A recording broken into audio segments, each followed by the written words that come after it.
Anthropic. The issue is the ongoing war in Silicon Valley.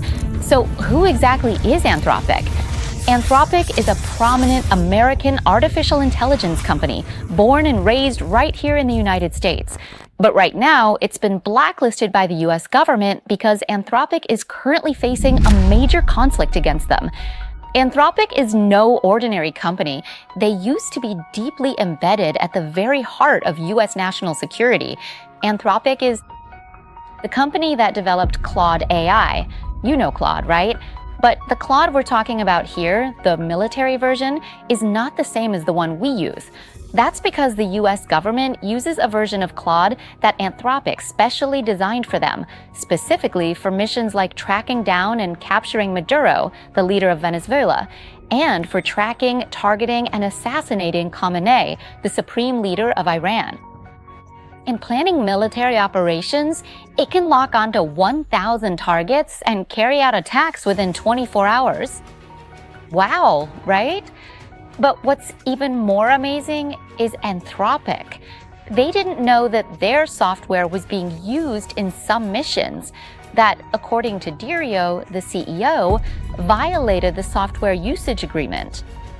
Dario wasn't okay with it, and the US government was even less okay with it.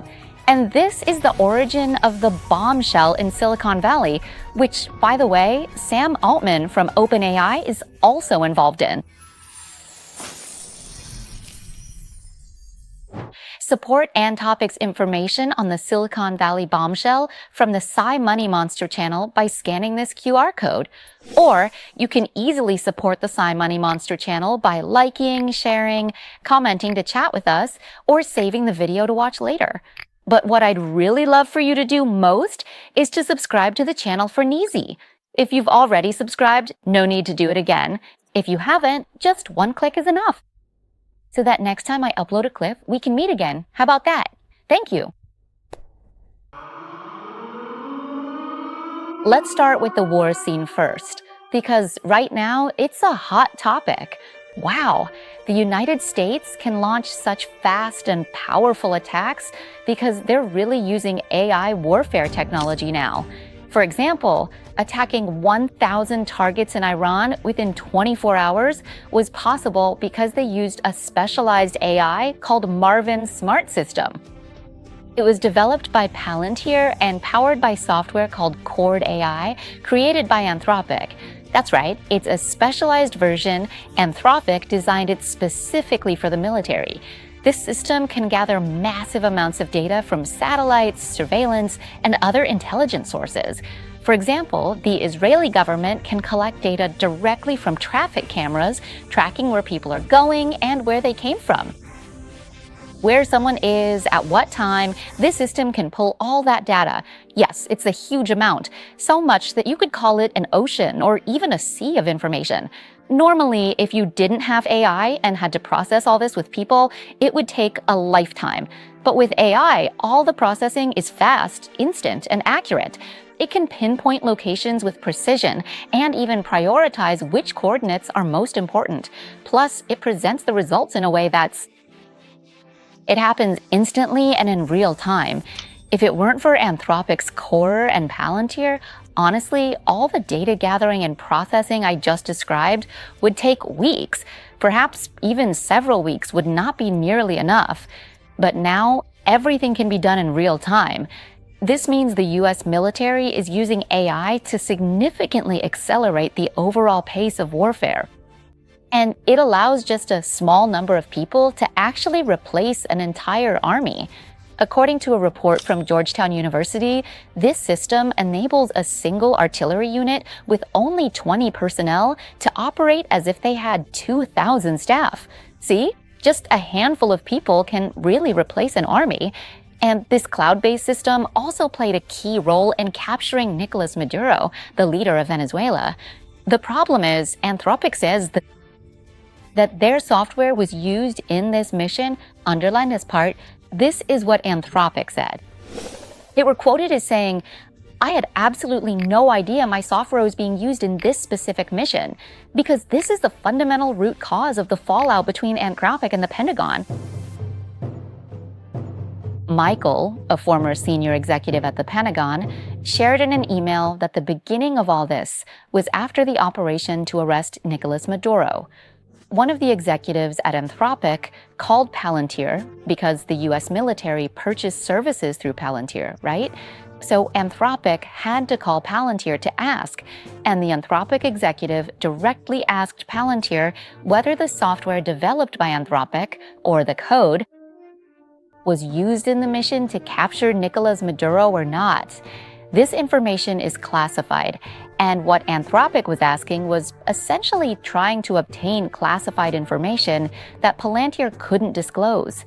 Palantir couldn't answer, but what Anthropic said was that they didn't know whether it was used or not. However, if it was used, it might be a violation of the software usage agreement. You know, right? And when asked if it was really used, Anthropic still didn't know. Oh, it's like the teacher developed it themselves, so of course they'd know if you used it. At that moment, Palantir was probably shocked, so they called to inform Michael about what had happened. Michael then thought, hey, if Anthropic actually decided to oppose and refuse to cooperate with the actions of the US military, and if it was really possible that, like, hey, what if suddenly the software developers decide to cut off access during an operation, or the software crashes, or an issued command gets rejected? That's a real risk that could put people involved in the operation or US military personnel on that mission in immediate danger. So Michael went to report this to Pete, the US Secretary of War. At that point, the Pentagon leadership started to wonder, or right now, is the US military really putting itself at risk by relying on just a single software developer? Because that would mean we have no other options if this developer suddenly turns against us and refuses to provide service. Or what if someone sabotages the software? Or if someone just does something unexpected and causes our commands to stop working? This is just too big a risk. The military can't accept that. Right now, I have to say that AI warfare systems used in war aren't just in the United States anymore. Just this past year, NATO signed a contract with Palantir and now has its own server system, similar to Marvin Cloud, coming out as well. Okay, so up to this point, we can understand how Anthropic thinks. Basically, Anthropic is not okay with this. With the US government using their software for operations that they believe violate the terms of use. On the other hand, the US government also isn't okay with Anthropic, or any private company, telling the military what they can or cannot do, because that's too much interference in carrying out national security missions.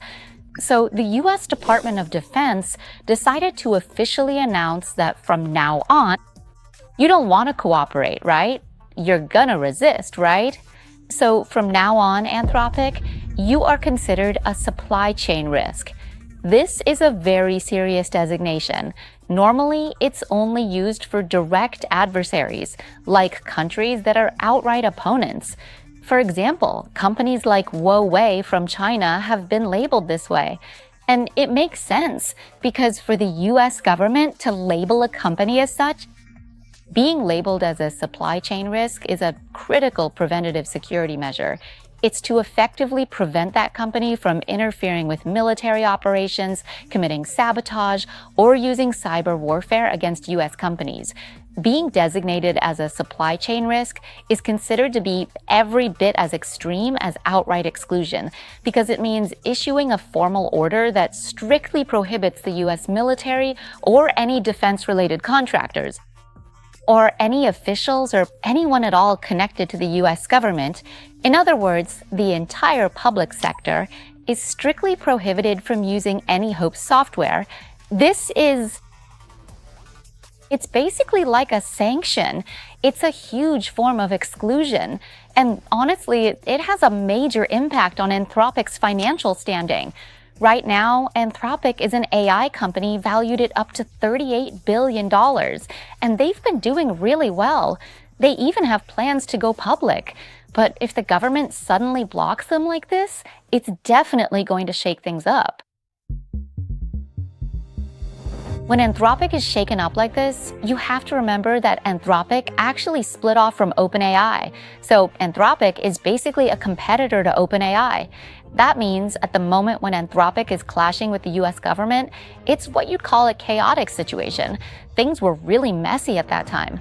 Suddenly, Anthropic said they couldn't accept the government's conditions for using this kind of software. And the government said they couldn't accept Anthropic's opposition either. That's how the conflict started. Then a prominent third party stepped in, Sam Altman from OpenAI. He immediately stepped up and offered, hey, United States government, if Anthropic doesn't want to do it, how about OpenAI? And this is exactly where things started to really heat up. There was already a rivalry brewing in Silicon Valley between Anthropic and the Pentagon. And now OpenAI jumped in to shake things up even further than before. Because as soon as OpenAI offered to take the deal from the government, over 450 verified employees from Google and OpenAI signed their names to a formal sealed letter.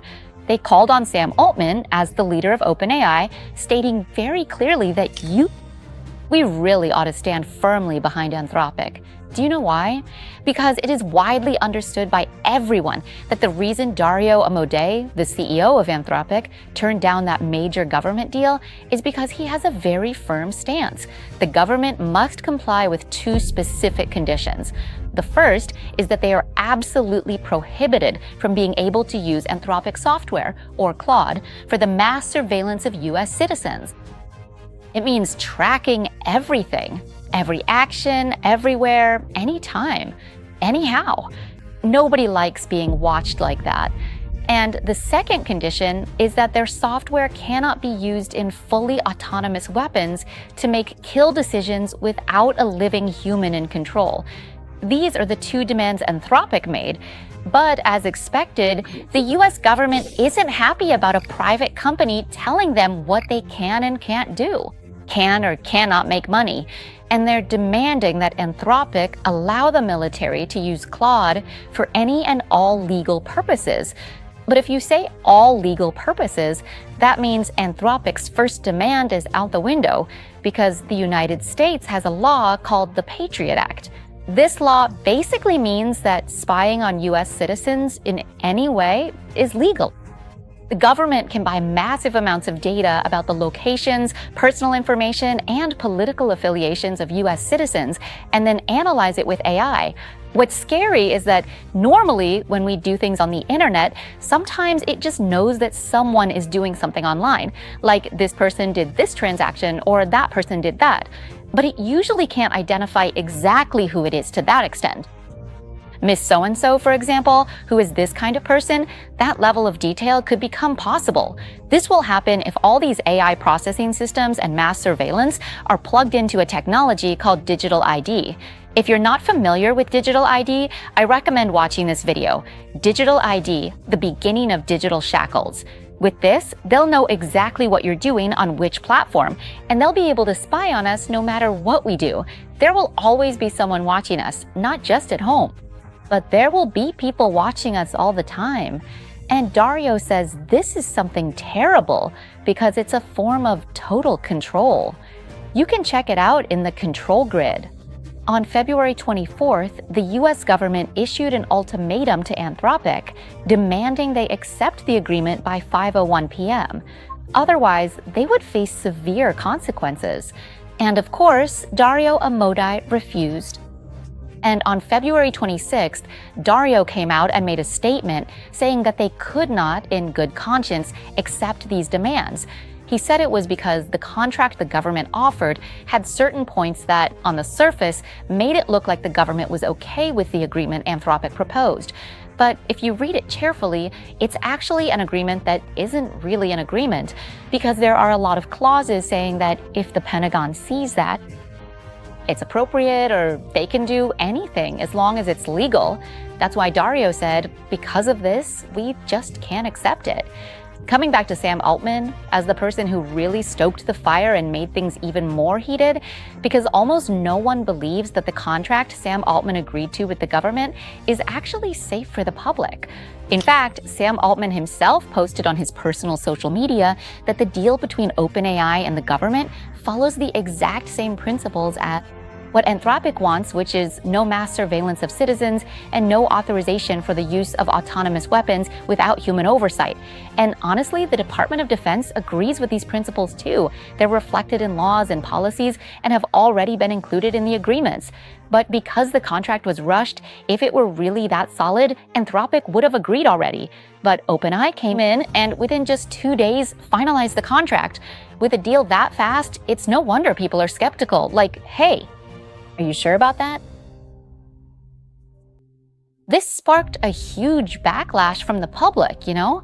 There were actual protests in San Francisco, and the trending hashtag #QuitGPT got 36 million views on Instagram. More than 4 million people joined the boycott by registering on the website questgpt.org. It really became a big movement, with people unsubscribing from ChatGPT and everything.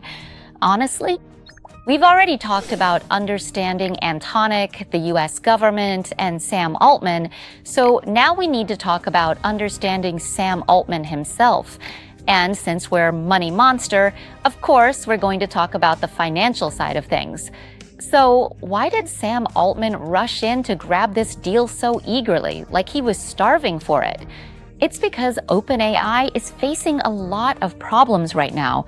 But the biggest issue is the problem is financial. Just in the last quarter alone, OpenAI lost $12 billion, and that does not even include the fixed costs for data centers that OpenAI has already agreed to in contracts, which could reach up to $1 trillion. This also does not include any legal cases, like the ongoing lawsuit with Elon Musk, which could cost over $100 billion more. Many executives have resigned, and the media is speculating that by 2027, or even as soon as next year, OpenAI could run out of money. But since Sam is Sam, you know, he has some seriously impressive survival skills. So whether it was luck, skill, or whatever, Sam managed to land this deal with the US government. That means the money coming directly from the government to Sam Altman or OpenAI could give OpenAI a chance to survive. But as for whether anyone else will make it, that's anyone's guess. At that point, OpenAI basically was Sam Altman. When they started negotiating with the US government, there was a moment that really surprised me, and a lot of other people too. At that time, Dario, the CEO of Anthropic, also went in to talk with the US government. We were all thinking, wow, is he really going back in to negotiate? Or is Dario going to be like other CEOs and go back on his word just to protect the company's interests? Is he going to swallow his pride? Honestly, I was scared too. The final results of the investigation clearly showed that yes, DeFerrio did indeed go to engage in direct discussions with the US government to protect the company's interests, but he did not do this by surrendering or capitulating to the demands of the US military at all. What DeFerrio actually chose to do was file a formal lawsuit against the US government, specifically claiming that the various actions taken by the US government were entirely illegal. So they filed several lawsuits, including violations of freedom of expression, acting without due process before blacklisting the company, and the government overstepping its authority, which caused the company to lose billions of dollars in revenue. Looking at it up to this point, some people who have been following from the beginning might be thinking, oh, is Anthropic's technology really capable of all this? Like planning, tracking, doing all sorts of things, and even playing a part in capturing a country's leader? Should we try using it too? For example, one day I was reading the news and talking with my dad, and I wondered, can this tech really do that? Like the squirrel that keeps stealing mangoes from our backyard. Maybe we should use this tracking tech on it. If we catch it, maybe we'll chip the whole gang and put them in little suits so they'll leave our mangoes alone. They don't get to eat. These guys should be fried. Yeah, I had a lot of ideas, but I never actually did any of them. That's because the pods the military uses and the ones civilians use are totally different things. If you look at the interview with Anthropic CEO Dario, yeah, the same guy, he said clearly that Anthropic specifically designed a core system for the US military, just for national security. They're actually the first company to do something like this. The way the military uses it, for example, is that if they ask a single question, they use an entire data center just to process and answer that one question. But on the other hand, for the core system used by regular civilians, a single data center is shared to process requests for hundreds of millions of people. Questions like this. So the military system and the civilian core are completely different worlds. You cannot truly compare them. But even though Dario says, okay, they've developed and designed AI software specifically for military use, Dario, the CEO of Anthropic, himself said that AI technology is still not ready for certain military applications, like fully autonomous weapon systems without human control. It's just not there yet. The current risk is that the one stepping in to replace Anthropic is OpenAI, right? The risk is whether ChatGPT can perform as well as Claude did before, or we just don't know if this AI being used to manage military operations is really up to the task. Even the CEO of Anthropic himself said it's not ready for everything yet. And if AI commits a catastrophic technical error on the battlefield, which is already a significant, perilous, and unpredictable risk, or a major act of violence, could that mistake ultimately result in a devastating tragedy far beyond what we can ever even begin to possibly conceive of in our minds?